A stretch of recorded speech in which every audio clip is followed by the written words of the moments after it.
One morning I'm taking a shower, and as I'm lathering up my neck, I noticed that there's a small lump on the right side of my neck, about the size of half a marble. And I thought, wow, that's kind of odd.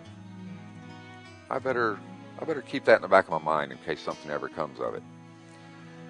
Well, 3 or 4 days later, I'm shaving, and I pulled my head up to shave my neck, and I thought, wow, I can kind of see that.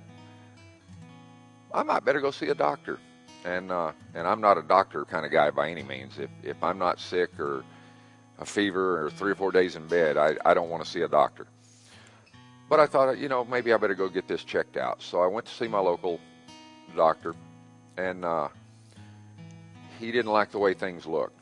So referred me to a ear, nose, and throat doctor who have had experience with. We took a couple of biopsies of fluid and couldn't determine what it was.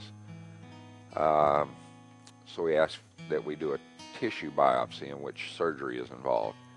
Then on May 13th, I was diagnosed with cancer.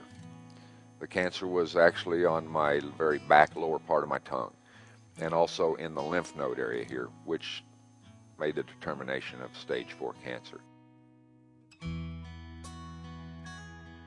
On June 15th, I entered treatment, which included radiation 5 days a week, and as well as 3 sessions of chemo scheduled.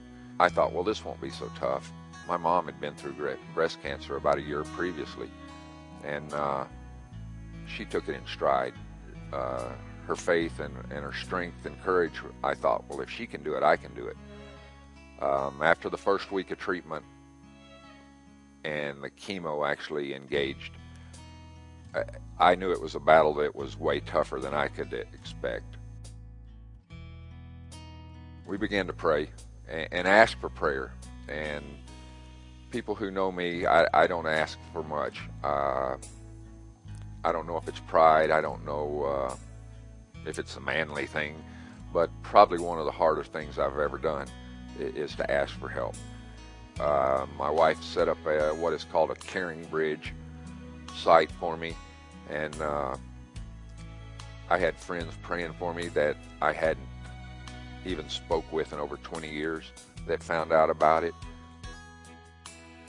and the power and the overwhelming response of once I asked for prayer, how overwhelming God responded with friends and family and people I haven't seen or even recalled in 20 or 25 years just came out and began posting on the website about, we're praying for you. We heard about this through friends of friends. And when I saw the response, it became, you know what?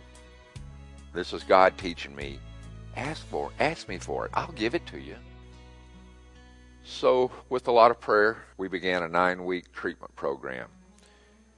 And when you go to lean on God and look for His help, He's always there.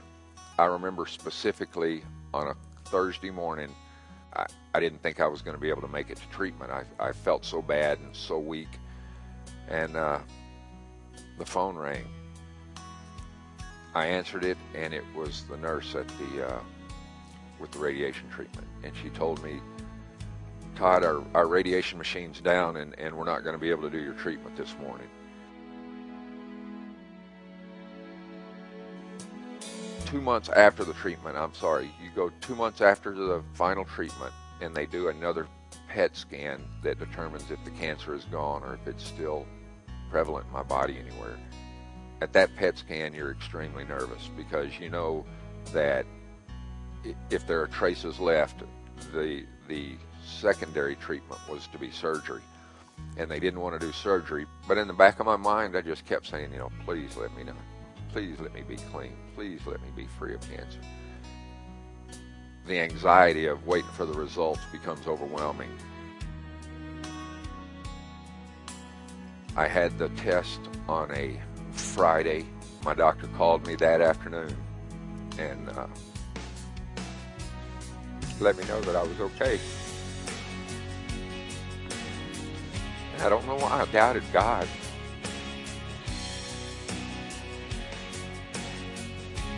I had a doctor who cared enough who, while he was on vacation, got the results and took the time to call me and let me know that my prayers had been answered.